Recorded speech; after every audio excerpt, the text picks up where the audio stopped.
So today I'm talking about the probability and severity of a nuclear war between the US and Russia. A few more concrete details about what I'll say. First, I'll just explain the case for working on reducing the risk of nuclear war from an effective altruism perspective. Then I'll talk about changes in nuclear weapons policy that the US and Russia have that basically have shifted my views on how worried we should be about nuclear risks. So specifically, I'll talk about the number of nuclear weapons that the US and Russia have in their arsenals. I'll talk about the size of the nuclear weapons each has in their arsenal, and then I'll talk about the targeting strategy that each would use during a nuclear exchange. I'll talk a little bit about some modeling I've done to estimate how bad the nuclear war would be, and then again, I'll summarize why I think nuclear risks are slightly less terrifying than maybe most effective altruists think. So first, just briefly, I'll talk about the probability of a nuclear war. We don't know very much about the likelihood that the US and Russia would have a nuclear exchange. What we do know comes from international relations experts who put the probability of nuclear war between the US and Russia at around 0.24% per year. We also have data from the Good Judgment Project super forecasters, which many of you are probably familiar with. These are kind of regular people who are really good at predicting geopolitical events. So super forecasters put the probability of a US-Russia nuclear war a bit lower at 0.004% by 2021. So the takeaway here is we don't know much. The probability seems uncertain but pretty low. And this is just an unprecedented event. We shouldn't take these numbers super literally. But of course, if the impacts are really bad, then we should worry about this. So the case that the impacts could be really bad is mostly based on this idea that a nuclear war between the US and Russia could cause a nuclear winter. So a nuclear winter, just briefly, is basically the idea that if a bunch of nuclear weapons were detonated on cities, those detonations would cause massive fires, and those fires would cause smoke to be lofted into the atmosphere by winds that the detonations themselves create. That smoke would be so high in the atmosphere that it wouldn't be affected by the climate. So basically, it wouldn't be rained out. And so it could remain in the atmosphere for between 5 and 10 years. The smoke would basically spread out over the world and block thermal radiation from the sun. And this would cause temperatures and precipitation changes that would make agriculture nearly impossible. This would lead to global famines, potentially, and those famines could kill, theoretically, most people on Earth. So this is the worst that nuclear winter could be. The research done on nuclear winter was done during the Cold War. Researchers found this extreme result, basically, that says between 50 and 300 teragrams of smoke. Teragram is 1 million tons. It's just the metric that we talk about smoke in. That's the amount of smoke that would lead to a nuclear winter so severe that it could plausibly pose an extinction risk. But a couple of things have changed since that research was done. So that'll be that's the main thing I want to share today. One important thing that's changed is just the number of nuclear weapons that the US and Russia have in their arsenals. So you can see there have been a series of bilateral arms control treaties since the Cold War ended that basically reduce the number of nuclear weapons in US and Russian arsenals from tens of thousands to under 10,000. Also, the size of the nuclear weapons in the US and Russian arsenals has changed quite a bit. So you can see that the bombs dropped on Japan were 20 kilotons. A kiloton is just a measure of explosive yield. That size bomb was by the Cold War, it had gotten much, much, much bigger, 9,000 kilotons. But actually, since the nuclear winter research was done, it's gotten a bit smaller again. So it's not as small as it was when bombs were dropped during World War II, but it's much smaller than when this research was done. Most importantly, A thing that has changed since the Cold War is the type of targeting strategy that I think the US and Russia are likely to use during a nuclear exchange. So there are two main types of targeting strategies. There's counter-value targeting, and there's counter-force targeting. So counter-value targeting is when you target what a country values. So its people or its cities, its industry. Counter-force targeting is when you target a country's nuclear forces.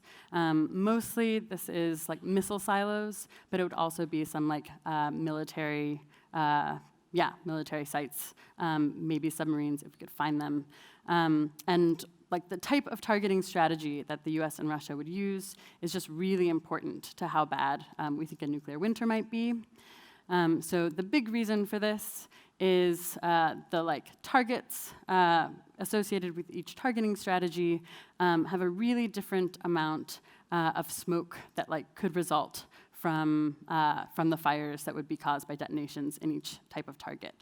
So remember, like smoke is the key ingredient for nuclear winter, and that smoke is caused by massive fires. You just have like way less flammable material in and around missile silos, which are primarily surrounded by wildlands, like shrublands and croplands. And you compare this to cities where there's just like orders of magnitude more material to burn. And it turns out that the amount of smoke is just like much, much smaller. So you'd get actually 1 to 2% of the smoke released into the atmosphere if you detonated bombs on wildlands relative to detonating bombs in cities. So this is one reason I think nuclear winter is like less likely to be super severe in the event of a U.S.-Russia exchange. Relatedly, the type of smoke that you would get based on the targeting strategy is pretty different. So like organic material, which is the material that would mostly surround counter-force targets, burns like cleaner, which just means it's more opaque. The sun would permeate it more easily. And that means that the like temperature effects would just be smaller if counter-force targeting were used.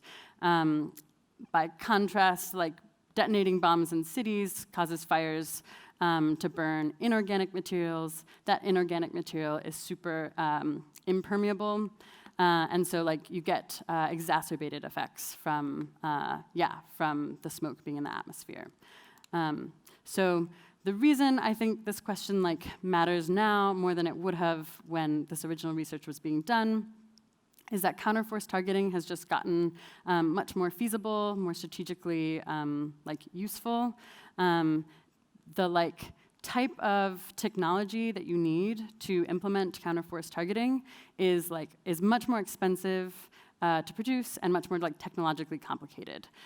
So to detonate a bomb on a missile silo, you have to like target like a very small target at like a precise, and you have to detonate a bomb at a very precise moment. And that's like hard. You just have to be very accurate, very precise, and it's like technologically during the Cold War, we weren't very good at that. To illustrate, a bomb detonated on a missile silo during the Cold War would have had a 9% chance of destroying the missile silo. Now it would have a 90% chance.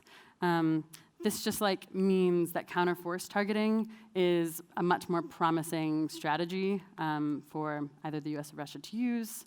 Counter-value targeting was probably, or at least one reason it was a dominant strategy, is because it's just like much easier. All you have to do is detonate a bomb on a city. It's like, yeah, it's just not as technologically complicated. So that I think is like a main reason that it was so central to nuclear doctrine during the Cold War. And I think because of this, there's some evidence that US nuclear doctrine in particular has shifted away from counter-value targeting. So one piece of evidence is just like in the 2010 Nuclear Posture Review, the US explicitly for the first time said that it will never target civilians or civilian objects. That doesn't mean like the US certainly wouldn't. I think there's like reason to find this like, not totally reassuring, but I think it's like some evidence that the U.S. has like probably changed its default plans away from counter value targeting. Russia hasn't explicitly said this, but their nuclear forces look like the kind of nuclear forces that you would use to do counter-force targeting. So again, as I mentioned, nuclear targeting of missile silos, for example, is really difficult and expensive. So you have to have like a very large arsenal and an arsenal that has like super accurate missiles in order to do this well. Russia has a very large and accurate arsenal, which makes me suspect that like counter-force targeting is like an important part of their targeting strategy. You can compare this to China, who has an explicit counter-value targeting strategy. Basically, China says, if anyone detonates a bomb on us, or a nuclear bomb on us, we're going to retaliate by targeting cities. And because of that, they have a very small and crude nuclear arsenal. It's like much, much cheaper. So given that this is like their strategy, like why invest in a more sophisticated and expensive arsenal?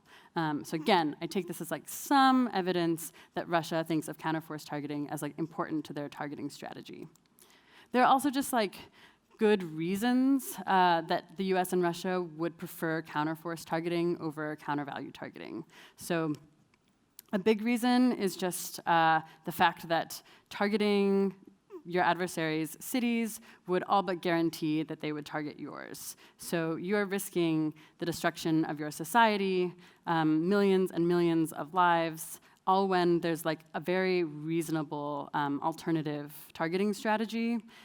This just seems bad. It's also the case that targeting cities is like explicitly against humanitarian law, so it's illegal. It also would make the US and Russia look bad. I think like a lot of people have the intuition that the US and Russia don't care much about what other countries think of them. But in particular in arms control, there are like lots of cases where the US and Russia seem to care a lot about like shame and stigma around using weapons that are like considered inhumane. Also, if you're like not convinced that Russia is like maybe moving toward counter-force targeting based on what their arsenal looks like and based on these reasons, it's also just the case that it would be strategically worse for them to have a counter-value targeting war. Experts that I've talked to have told me that the US would have like a large advantage if counter-value targeting were used. And so it really doesn't seem like Russia would want to start a counter-value war. That just seems like it wouldn't help them. They wouldn't be more likely to win. So I try to express these views quantitatively, so you know exactly how likely I think it is that these targeting strategies are used. Basically, I put about a 25% chance, 1 in 4 chance, on the US initiating counter-value targeting on Russia, and about a 40% chance on Russia initiating counter-value targeting on the US. You can see from my confidence intervals at the end there, I'm like extremely uncertain. So I think there's like some evidence that both countries would prefer counter-force targeting, but I really don't know for sure, and I think, I want to be clear about that uncertainty. So I took this view and a bunch of other, subjective views, but also science around the climate science around nuclear winter, the number of nuclear weapons I think would be used in an exchange, a bunch of other parameters that I haven't gone into, but that I can talk about more in the questions. And I tried to model how much smoke would be released into the atmosphere, which then allows me to model how likely a nuclear winter that would pose an extinction risk to humanity is. Here are some of the parameters I haven't talked about. I think mostly these parameters are either like more rooted in like science and facts, less subjective, less it's less the case that reasonable people disagree. And I also just wanted to highlight changes in policies I think are like most changed this model from like the Cold War era when the research was done. So here are my basic results. Remember that it takes between 50 and 150, maybe as much as 300 teragrams of smoke to get the kind of nuclear winter that could pose an X risk. I find that in expectation, you'd actually get about 25 teragrams of smoke. I still find some probability on getting 50 teragrams, which is this lower bound for severe nuclear winter.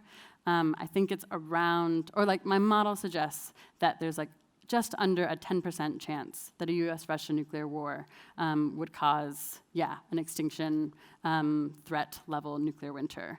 But I think this is like a lot lower than effective altruists tend to implicitly assume when they talk about nuclear risks. I think generally like the narrative has been like U.S. Russia nuclear war would cause nuclear winter. And I think this should make us more optimistic that even if the U.S. and Russia did have a nuclear war, nuclear winter is like not a guarantee. That said, this parameter that I've talked about, counter value targeting as a primary strategy, and also a bunch of other parameters in my model are like subject to debate. So I just want to give one example of how much my results would vary if you like held very different views from me on this. So if you thought that it was like very, very likely that both the US and Russia would engage in counter-value targeting against each other in a US-Russia nuclear war, then the expected amount of smoke is 66 teragrams. That's enough for nuclear winter, at least like the lower threshold according to the climate science that exists. And so then we'd have like reasonable disagreements about how much you should worry about nuclear winter. In this case, like there's still some probability that you wouldn't have a severe nuclear winter, but it's more probable than not, according to my model, that you wouldn't get the like extinction risk level effects. I think this is like, you shouldn't take my numbers like completely literally, but I do think it points to parameter or like considerations in like the nuclear risk space that one like might point to reasons why effective altruists seem to have like kind of different views on how troubling nuclear war is. I also think it like points to like areas where we might want to recommend policies that target specific things that like have a large bearing on how likely a nuclear war is. So for example, I'd be more excited about policies that talked about targeting strategy than something like disarmament, because counter-value targeting has this like outsized impact on how bad nuclear winter would be. So I think these models are valuable for things beyond the literal numbers, or beyond the numbers, which, again, I wouldn't take literally. To conclude, there are a bunch of other factors that I think, again, reasonable people would disagree on. My guesstimate model is public, and you can like go in, fiddle with the probabilities, change things, and see how that affects like your intuitions about how bad nuclear war would be. I'm also happy to talk about some of those parameters in the questions. Would encourage you all to input your own things and see what you think. So now happy to take questions.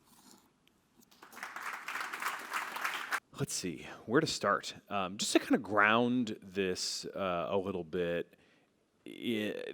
How do you translate like the number of cities that get destroyed into these units of smoke? Like how many cities gets us to that 50 threshold?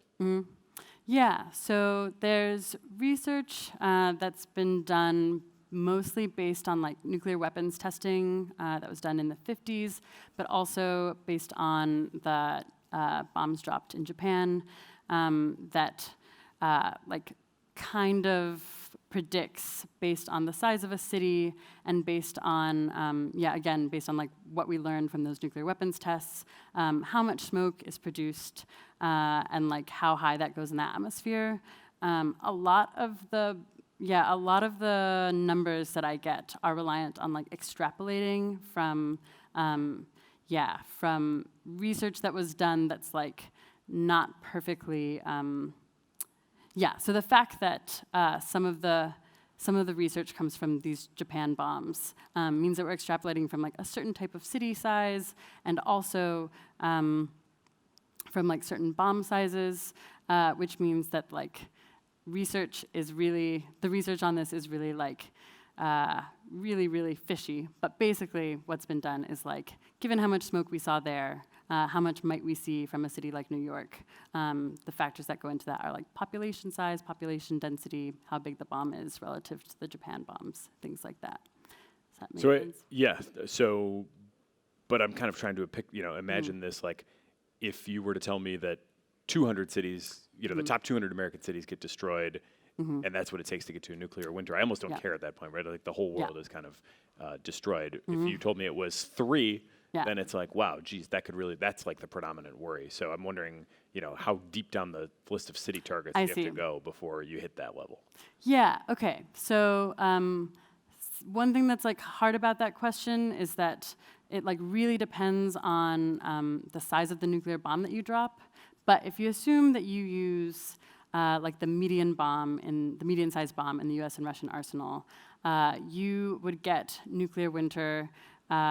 This is like holding a bunch of other things constant or something. But you would get nuclear winter at like under 100 cities bombed, probably between like 50 and 100. And I should also say, like, that's like nuclear detonations, not necessarily like that many cities. But if there were 50 to 100 bombs-ish dropped on cities, it could be like 20 in New York, for example. That's like the level we're talking about leading to severe nuclear winter. Okay. Why does the U.S. win in the counter value exchange scenario? Yeah, this is like a question I don't fully know the answer to, and I've kind of deferred to the judgment of experts. So like this is like experts at like the Nuclear Threat Initiative, just to give context. But like the gist is like the U.S. is slightly better at like conventional war relative to Russia, and counter-value targeting has like more in common with conventional war than counter-force targeting. They're like, I don't know, I could say a couple more things about that, but it like comes down to the U.S. seems like better at war, and counter-value targeting is like more like war. Interesting. So you mentioned the Obama era kind of change in policy, or at least like clarification maybe of policy. So recently, another aspiring candidate, Elizabeth Warren, has come out and said she would put in place a no first use policy. I think maybe a couple others have followed on with that as well. What do you think of that as a strategy? Does that help the overall picture? Yeah, I definitely would prefer a world with no first use policies than not. I think I kind of alluded to this at the end. Like, if I were to like change policies, I would change other policies first. But no first use seems like clearly good to me. I would be excited about Elizabeth Warren doing that. So, policies that have recently changed. I'd be interested to hear what policies you think should be changed first in a little more detail. But treaties have recently been changed. We've abandoned some. How big of a deal is that? Yeah, so we left the INF treaty. There's another treaty. It's actually the last bilateral arms control treaty between the U.S. and Russia, called the New START Treaty, that's about to expire in 2021. So that would actually leave us with no controls on like the size, types, and number of nuclear weapons that the U.S. and Russia have, and that would worry me. That makes me very nervous because. Yeah, not having, in particular, caps on like the size of nuclear weapons, I think increases the risk of getting enough smoke in the atmosphere to have the like really scary nuclear winter effects. Other changes in treaty.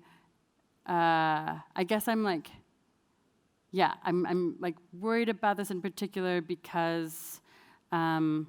I guess there are like other policies again that like I think matter a bit more, but like size matters a lot to like smoke and fires. So like that that troubles me. And kind of implicit in that model, and this is kind of staggering but potentially true, is that the treaties are what's limiting these countries from going out and building even bigger nuclear bombs? Yeah, bigger, more,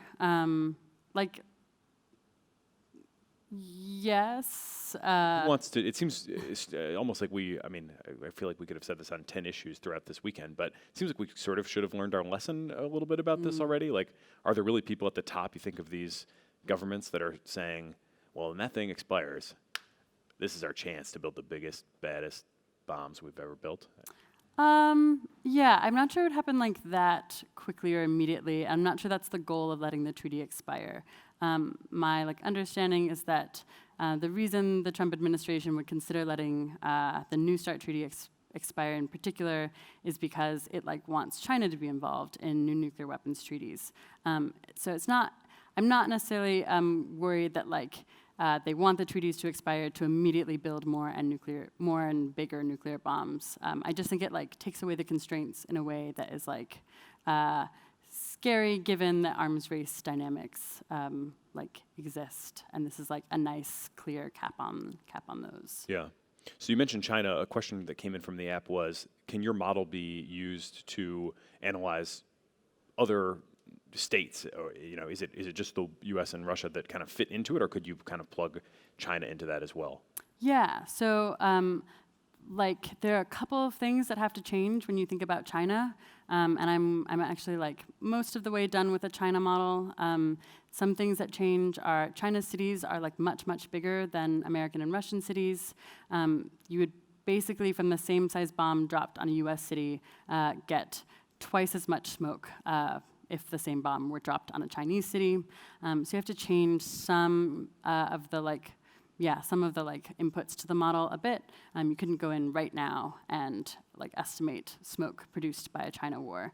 But it's the structure's pretty much the same. A few inputs are I've calculated them, and I'll be publishing a model soon that can be used to estimate smoke from a China war. Awesome. Well, this has been a remarkably rigorous, if even, of course, still somewhat speculative talk, so I really appreciate that, and it's made me feel, I guess, ever so slightly better about this issue, so I appreciate that as well. We are unfortunately out of time. A lot more questions, and hopefully you can meet up with Luisa to ask them in person, but for now, how about a round of applause for Luisa Rodriguez? Thank you very much. Outstanding job.